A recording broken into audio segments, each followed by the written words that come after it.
Good afternoon, everybody. I'm Representative Matt Norris, and I'm here with a number of my Senate colleagues, a bipartisan group of Senate colleagues, along with manufactured housing residents from across the state of Minnesota, because manufactured housing in our state is under threat. Private equity firms continue to buy up these parks and jack up the rents, making it hard for residents to stay in their homes. These private equity firms are like a heat-seeking missile for profit. They know where to find it, and they've zeroed in on our neighbors in manufactured housing. That's why we need a strong response, and that response is the Manufactured Home Park Resident Bill of Rights. The bill does three things. First, it defines reasonable rent to prevent unreasonable rent increases from forcing people out of their homes. Second, it gives residents a true opportunity to purchase their homes. So when the park goes up for sale, they can band together, buy their park, and then they can govern the park themselves moving forward. And three, it enhances the penalties and enforcement mechanisms to make sure that the existing laws that are on the books designed to protect residents actually do what they're intended. And so with that, we'll turn it over to some residents to hear their stories about how they're being impacted by this trend in our state. Hi, my name is Tammy Fry, and I live in Blaine International Village in Blaine, Minnesota. I've lived in my community for over 13 years. For the first 9 years, I was under mom and pop ownership. My rent increased from $325 to $425, only $100 total in 9 years. In 2021, our park was sold to Haven Park, a private equity firm in Utah, who paid double the asking price, $34 million. Since they purchased, my rent has increased from $425 to $700 a month. New people are coming in are paying $1,000. What was once affordable is no longer. Over the last decade, we've seen this trend in private equity ownership. 23 private equity firms own over 1,900 parks in the U.S., and in 2024, in Minnesota, 90% of parks were purchased by out-of-state operators, mostly private equity. They know we're a captive audience, and they know that the land they purchase is valuable.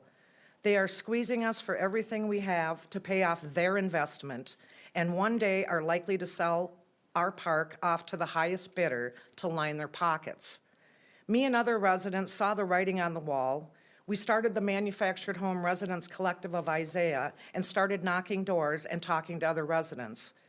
This grew to 36 parks where we knocked on 10,000 doors to listen to resident stories and develop this bill that started to address their concerns.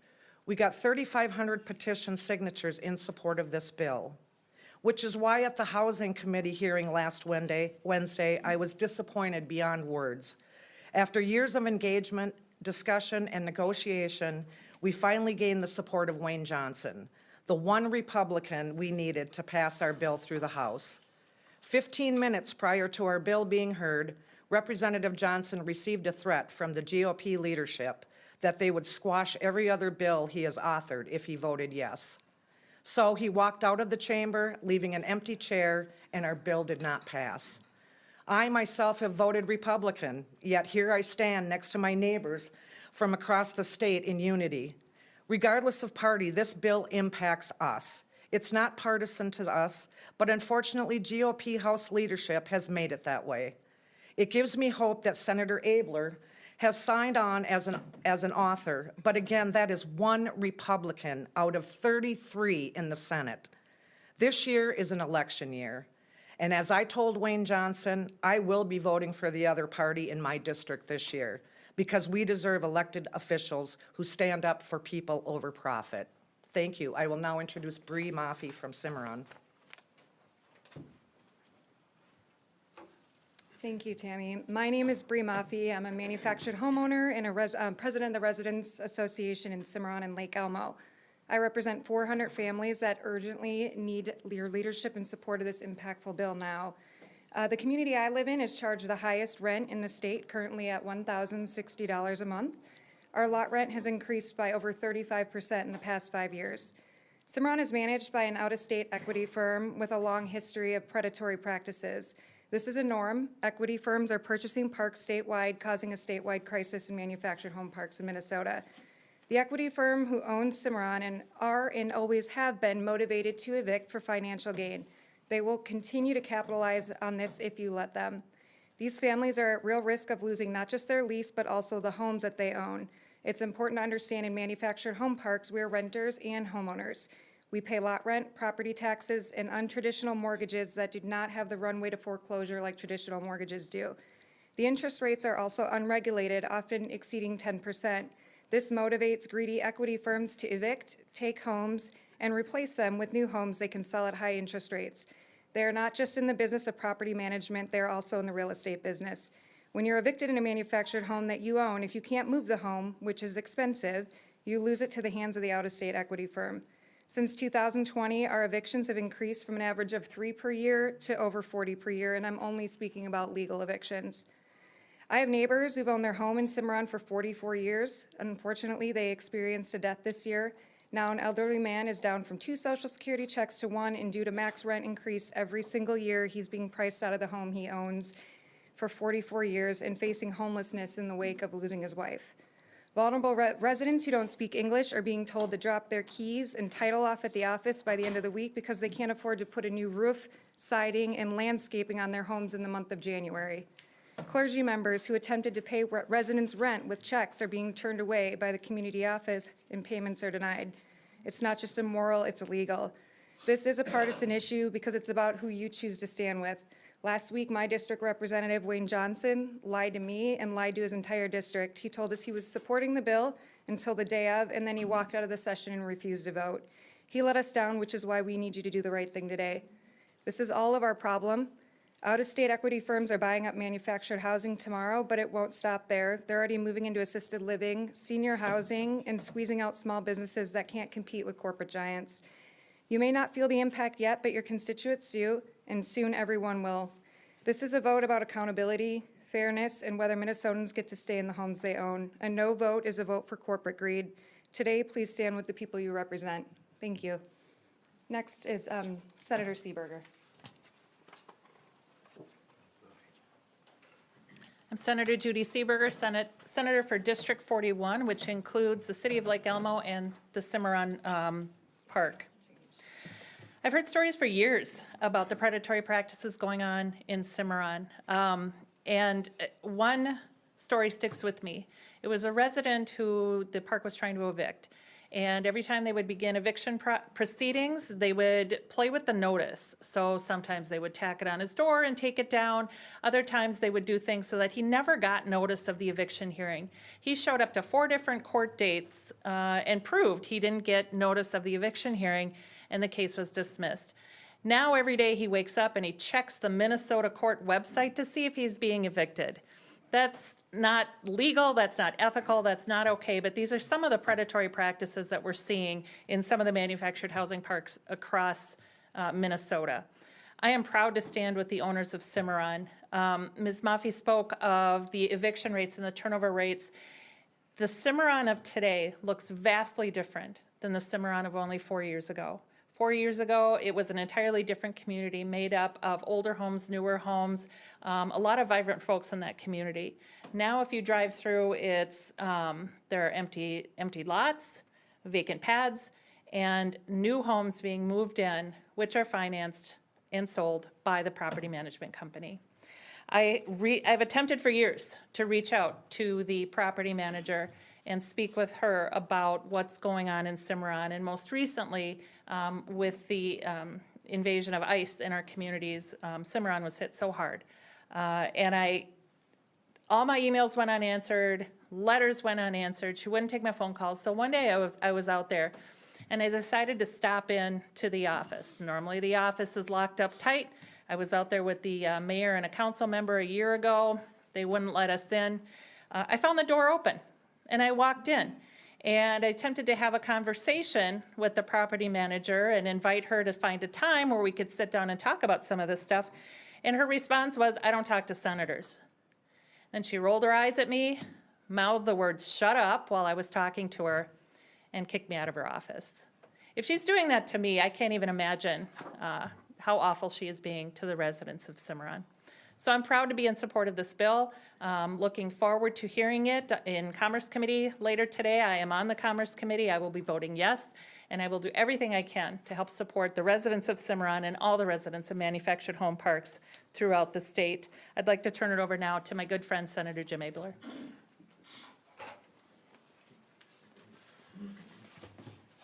I've been here a long time in office, and it isn't often I want to cry. We had a tour in Coon Rapids of the park there, and do you realize if you don't pay your rent like for 3 months, they can demolish the trailer? It's like a car. It's not like a home. And one fella spent $180,000 on his home. Like, holy buckets. And so I was unaware of all this, and having become aware, I cannot stand silent, and I'm doing all I can do as one person, as a Republican. This shouldn't be a partisan thing. This should be about, how about the people? You know, how about the freedom to enjoy your home? How about the right to quietly enjoy? I was told that one of these equity people said, it's like having customers chained to a booth at Waffle House. Like, really? That's the respect you have for the people that are living in your parks and in your places, you know, and it's just simply wrong. And so it's time to find a way to work around this, and I hope everybody can take some leadership on here. I hope the governor could weigh in and say, this is important to me. Maybe it's in his budget, I didn't see it. This isn't even a money thing, it's just what's right about the proper treatment of individuals who have human rights, which is actually important to everybody. In the movie Wall Street, Gordon Gekko said, greed is good. I disagree. We disagree. Greed is wrong. I was taught not to be greedy. I was taught to be generous, to have an open hand, to help everybody out. And private equity has not been good for Minnesota. And I don't know how you stop it. There's freedom in this country to go and buy stuff for whatever price, but some things are wrong. And so it's time to stand up for right against what is wrong, and I'm so pleased to be part of that. So thank you. Good afternoon. I'm Senator Liz Boldon. I represent District 25, which is largely Rochester. I am the proud author of this bill in the Senate, where it will be heard, as was mentioned, in the Commerce Committee today, here just shortly this afternoon. I want to say thank you to the residents who are here and have been working on this issue for years, honestly. We are in a housing crisis, we are in an affordability crisis, and this is an intersection of those two things.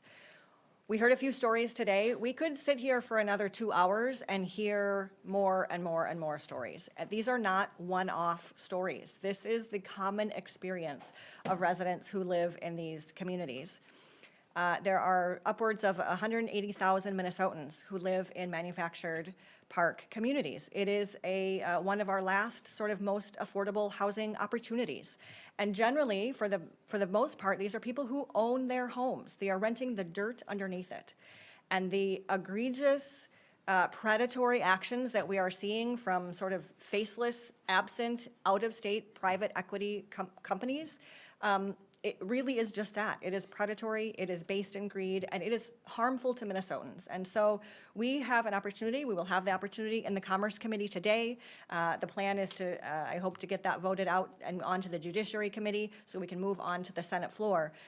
We have an opportunity to stand with Minnesotans, and we are gonna have to be making that choice. Are we gonna stand with Minnesotans, or are we gonna stand with private equity companies who are harming Minnesotans? That is a very easy choice for me. And so I look forward to this bill continuing to move forward. As I said, this has been worked on for years, and every year as we bring it back, like the harm compounds, the harm continues to grow. And so we should not wait another year for that harm to continue. The time for action is now, and I'm proud to be part of the team that is moving that forward. And with that, we are happy to take questions. Limit the annual rent increases to 3%, is that correct? What if, you know, property taxes go up like mine did by almost 10% in a year?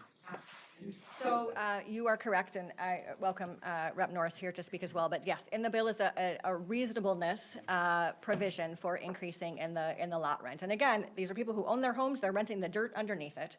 And what we know from other cooperatives, there are some cooperatives where they are owned by the residents. They are able to hold prices either completely flat, or they increase it by $4 or $6 because they're not making an egregious profit. There is a provision in the bill that if there is a need to raise it more than that for health and safety reasons, they can do that. There is an option for that. But really having a standard that is reasonable and I think falls within what we know is possible based on what is happening across the state, we are just intending to level the playing field a bit and sort of curb some of these really predatory actions. So this bill was introduced last year. What stalled it then? Was it just the House, or did it have speed bumps in the Senate too? So it was heard in the Housing Committee in the Senate last year. We had a good hearing, robust discussion, and it was referred to the Commerce Committee, where now it will be heard today. It was, a matter of timing at that time and moving pieces. I'm having good conversations. As we have said, we've got bipartisan support in the Senate. We're going to keep pushing to move it forward. But you do have to get some bipartisan support on Rep. Norris's side, so is there somewhere looking for that? Where's that coming from? We're always looking for bipartisan cooperation, and I was optimistic that we were going to have it last week. I was disappointed when that didn't materialize, but we're going to keep working at it. I expressed last week when we heard it in the House that I really do feel like this is a time for choosing. People need to choose whether they're on the side of their neighbors or if they're on the side of out-of-state private equity firms. And, I think right now we're focused on getting it through on the Senate side, and my hope is that that will put some pressure on some folks here on the House side to make the right choice when they're faced with that question. Go ahead. With this, do you know if this kind of thing has been done in other states, or would Minnesota be at the forefront of this? There are provisions of this, like this in other states. I think there's 6 states that have the opportunity to purchase provision. There are other states that have different versions of the sort of the reasonableness standard. There is precedent in other parts of the country for parts of this, certainly. Yeah, most recently, Washington State last year passed a version of this where they put in essentially a rent cap. But Norris, is there, going back to the, you need a Republican vote at least. Is there something that they've told you that is just a no-go for them? Is there anything in there that you could negotiate to get them to vote? Yeah, we are always open to having talks and understanding where concerns lie and see if there's ways that we can adjust the bill to still provide the protections that we need to while also earning that bipartisan support. I think the thing that is frustrating is right now it feels like a moving target where, last week my understanding was that we had the support, then we didn't. And so that makes negotiations difficult, but we certainly are. My phone is on, my door is open, and looking forward to having those conversations with anybody who's interested. The other thing I would just re-emphasize with that is that this is only a partisan issue under the dome. As we have seen, this is happening in every corner of the state and in all of our districts. And so for the residents, for Minnesotans, it is not a partisan issue. And so I encourage us to not think of it that way either. Senator Abler mentioned not seeing this in the governor's budget. So is there a cost to enacting this? And if there is, could you talk about it and compare it to the cost that the harm is creating? Yeah, this is a policy-only bill, so we don't expect that there would be any cost to it. Some of the residents here can talk about that partisanship issue. Do you see this in red and blue terms and see who's blocking? Like you specifically called out Rep. Johnson. Do you? Yeah, I can give you a better example that I actually believe that Rep. Johnson completely supports this bill. He walked through our community with us where we were followed, photographed, and then he was eventually kicked out and not welcomed back, just for walking around my community that I live in with a politician. When asked, he told us an hour before that he was going to vote yes. He wrote me an email, have it in my phone, telling me how excited he was to support this. This is politics for him. This is his political career, and he's honest about that. When asked, why did you do this to your constituents, his response was one word: politics. And this isn't politics to us. This is our homes, this is our lives, this is our families, this is the place that we've raised our children. We love our neighbors, we love our communities. So I just encourage everyone not to make this about your political career, because this is truly people's stability in their housing and all they have. Do one more. Folks have anything? If not, thank you so much. Oh, yeah. Sorry. I'm Gwen Elliott. I live in Blaine International Village. And today at the hearing, I want them to understand that the mom and pops that are private owners this bill will not affect them. I want them to understand, everybody in the Senate that's gonna listen at our hearing today, I want them to understand that this is not about partisanship. It's not about Republican, Democrat. This is about people's lives.